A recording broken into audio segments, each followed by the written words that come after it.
Pop was just talking about possibility of playing future games here. Is that set in stone? Would you guys want to play here each season? I think we're going to test and learn as we go along. I think clearly our region is fastest growing region in North America, and if you really take the Mexico to San Antonio to Austin and all the places in between, we've got fans in a lot of different places. So we're going to enjoy celebrating the 50th anniversary and see what we learn here. And we've got partnerships with great partners in Bexar County at the AT&T Center that we want to continue to honor. But San Antonio's home.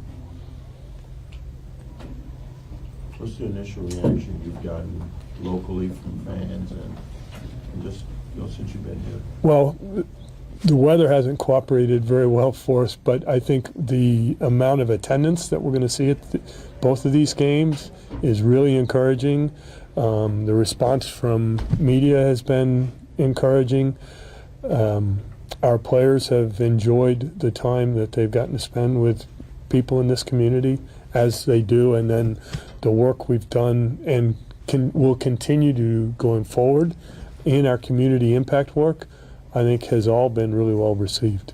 R.C., have you planned on the full capacity of 15,000 for both games from the beginning, or did that kind of come about when the tickets started selling? We were, we didn't know what to expect. I think our goal was to sell out both events, and we know we have great fans across this region, and so being able to take advantage of an opportunity, a great facility to partner with OVG and UT and test and learn. Pop and I've been trying new stuff for a long time across basketball, and I think bringing some of those ideas, the way the team executed on the Alamo Dome game.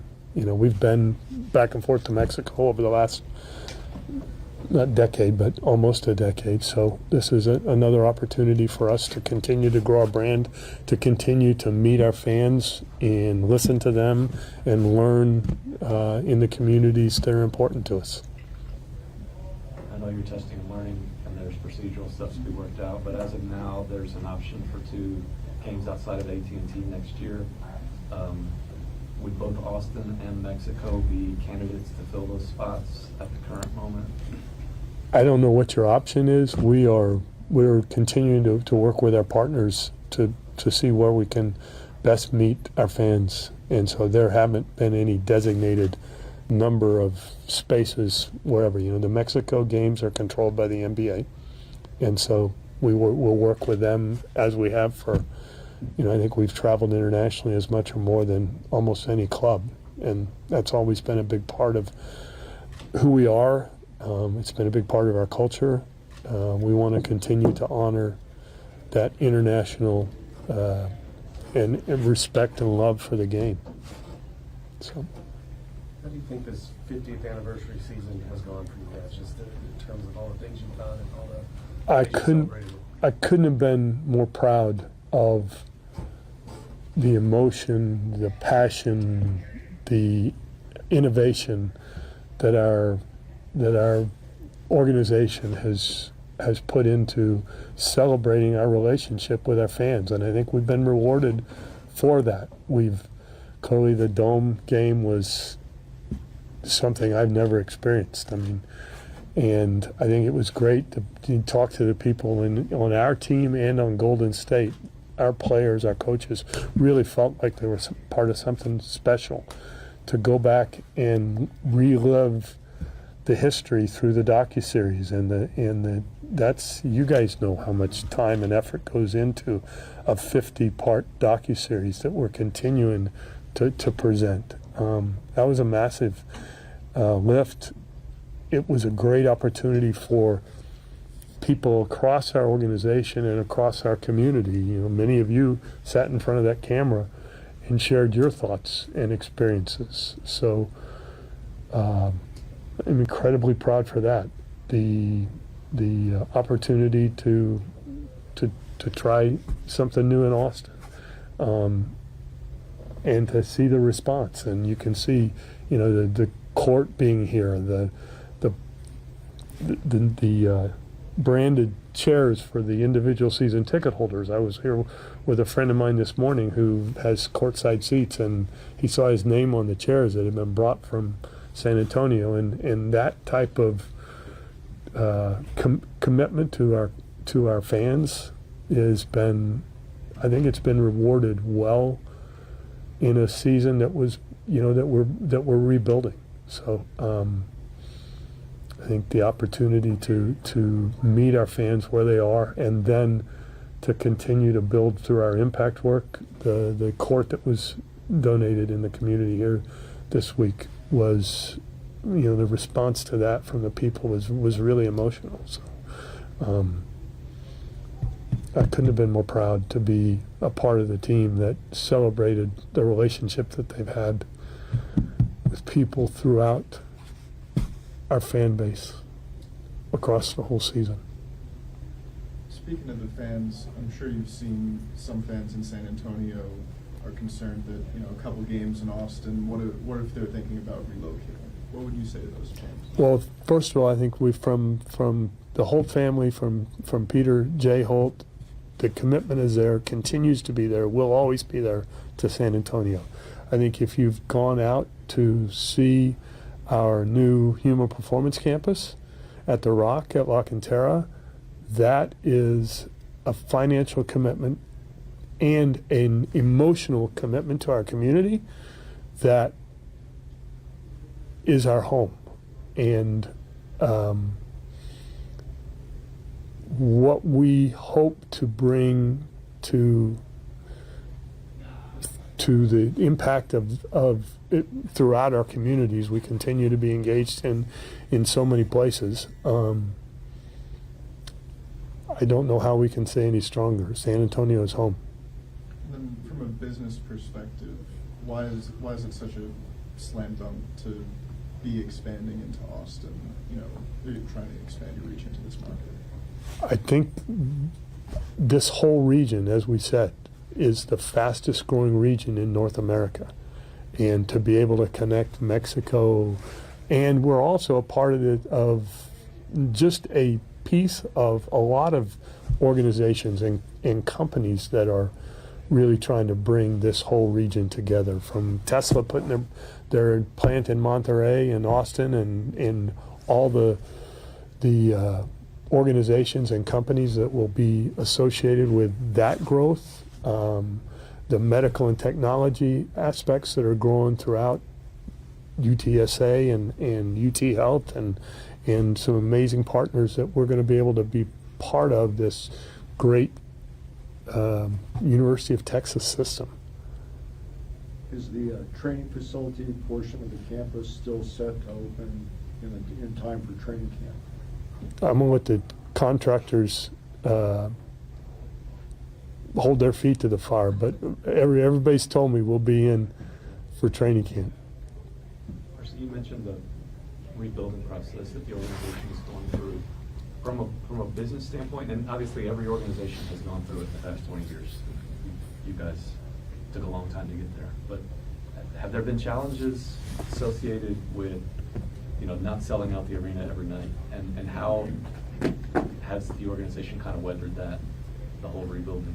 I think there's always challenges within any season, no matter where you are.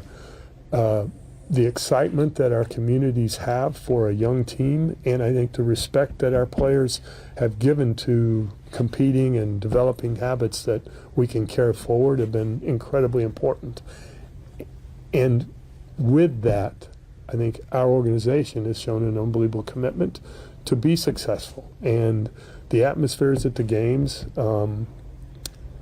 I've been really proud to see the environment that our fans, our community has shown, and the respect and the enjoyment that they've had with supporting our team. So there are challenges in every season, but I think we've learned a lot. and we've also got to honor 50 years of history.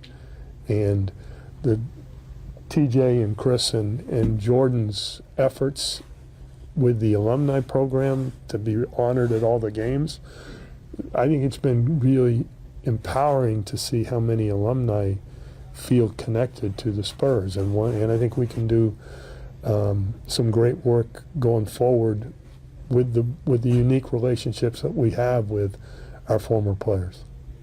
R.C., all that said, are you looking forward to the draft lottery? I think we're always looking forward to building a new team. That happens every summer. There's still a lot of work to be done and a lot that has to happen to know exactly where we'll be, and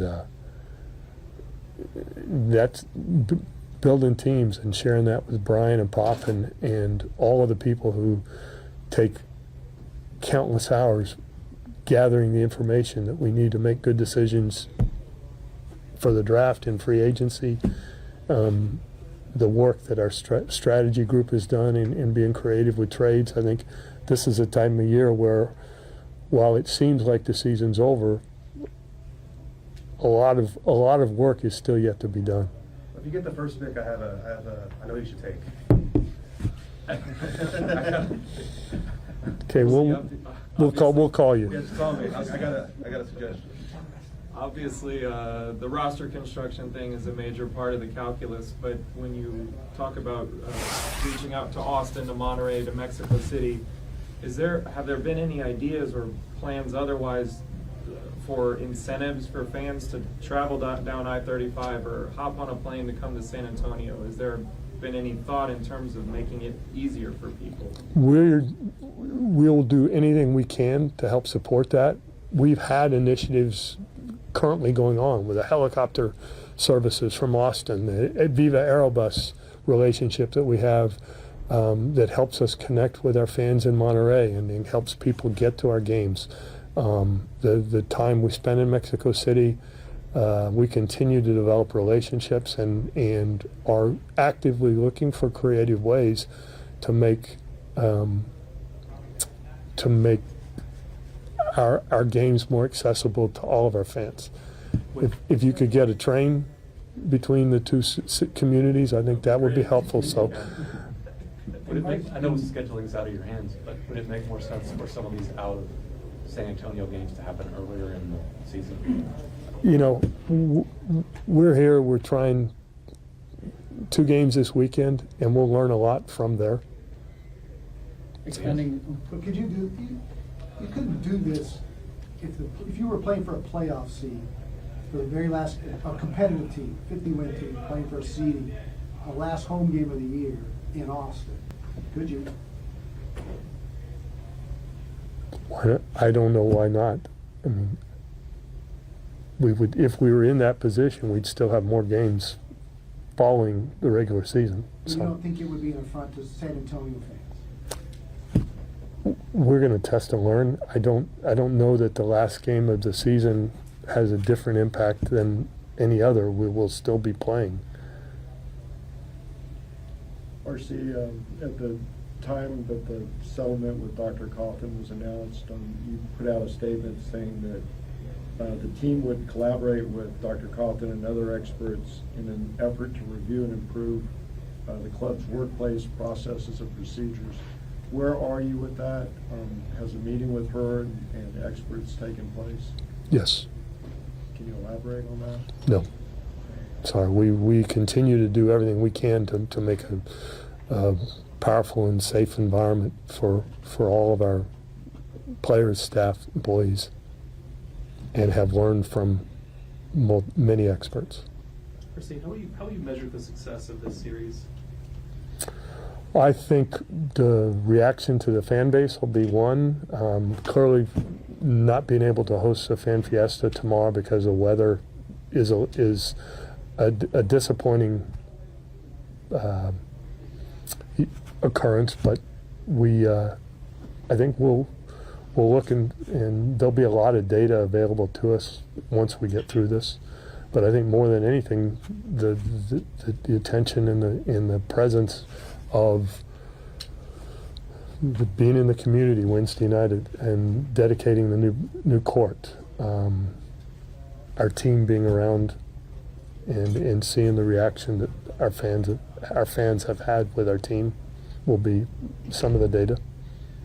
Other than proximity, was there a competitive component with the Mavericks and the Rockets about trying to kind of claim Austin? This is in our market. This is not in their market. So this was building on the guidelines that are presented through the NBA. I think going back about to the Mexico, so Adam Silver said in Mexico the NBA was closer to having an NBA team in Mexico. The Spurs having Austin Spurs, San Antonio Spurs, how close is it, or to say that will be a Monterey Spurs, would that be something that the Spurs would be looking at, building a team or working with the NBA with Mexico? We continue to, in presently, past, future, want to continue to work with the NBA to open up that market. The NBA controls the first team scheduling there. We have also talked to them about how we could engage G League opportunities, and Cody the Capitanes now have done a great job in their first season. So I think not their first season, but their first season hosted in Mexico. We enjoyed playing the Austin Spurs. Was a really great environment when we got to play them the night before our game in Mexico City. So I think we'll continue to do what we can to help build the NBA's brand in Mexico and to help build our brand in Mexico. R.C., has Pop given you a commitment on whether he's going to return next season? I'll be the last to know. I think we'll be the last to know, actually. He'll probably tell you before he will me. Do you think he knows yet? Do I think he knows yet? You'll have to ask him. That's not quite an answer to the question. R.C., do you guys have any plans to make Spurs games more accessible on TV here? Because I think it's one of those situations where you can't get it through cable, but you also can't get it on League Pass because you're too close to San Antonio. We're working together. I think all teams face a similar situation. It's not just us within their regions when people don't have access to cable. Thank you, R.C. Thank you. Thanks. Thanks, Chris.